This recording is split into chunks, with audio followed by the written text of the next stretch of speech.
Box office దగ్గర ఈ శుక్రవారం రిలీజ్ అయిన కొత్త సినిమా బెల్లంకొండ శ్రీనివాస్, నారా రోహిత్ అలాగే మంచు మనోజుల కాంబినేషన్ లో రూపొందిన భైరవం మాస్ సెంటర్స్ లో పర్వాలేదనిపించే రేంజ్ రెస్పాన్స్ ను సొంతం చేసుకున్న ఈ సినిమా మిగిలిన చోట్లలో రొటీన్ మూవీ అన్న టాక్ ని సొంతం చేసుకుంది. కానీ ఉన్నంతల్లో మాస్ సెంటర్స్ లో పర్వాలేదనిపించే రేంజ్ లో ట్రెండ్ ను చూపించిన సినిమా ఓవరాల్ గా మొదటి రోజు పర్వాలేదనిపించే రేంజ్ ఓపెనింగ్స్ ని అన్ని చోట్ల సొంతం చేసుకోబోతుందని చెప్పాలి.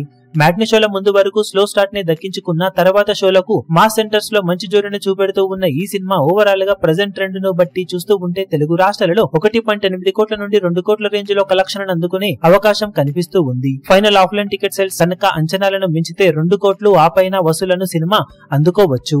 ఇక ఓవర్సీస్ లో బాక్సాఫీస్ దగ్గర సినిమా ప్రీమియర్స్ అలాగే డే 1 కలెక్షన్లతో కలిపి వసూలు అప్డేట్ కానుండగా కర్ణాటక, రెస్ట్ ఆఫ్ ఇండియాలో ఓకే అనిపించే రేంజ్ ఓపెనింగ్స్ అందుకుంటున్న ఈ సినిమా అన్ని చోట్ల ఆఫ్లైన్ టికెట్ సేల్స్ లెక్కలు కనుక అంచనాలను అందుకుంటే 2.4 కోట్ల నుండి 2.6 కోట్ల రేంజ్ లో వసూలను తొలి రోజు సాధించే అవకాశం ఉంది. ఓవరాల్ గా చూసుకుంటే సినిమా అందుకోవాల్సిన టార్గెట్ దృష్ట్యా ఇంకా బెటర్ కలెక్షన్లను సాధించాల్సింది. కానీ కలేజా మూవీ పోటీలో గట్టి ఇంపాక్ట్ ని చూపెట్టినా కానీ ఎంతో కొంత పోటీని తట్టుకొని నిలబడిందనే చెప్పాలి భైరవం సినిమా.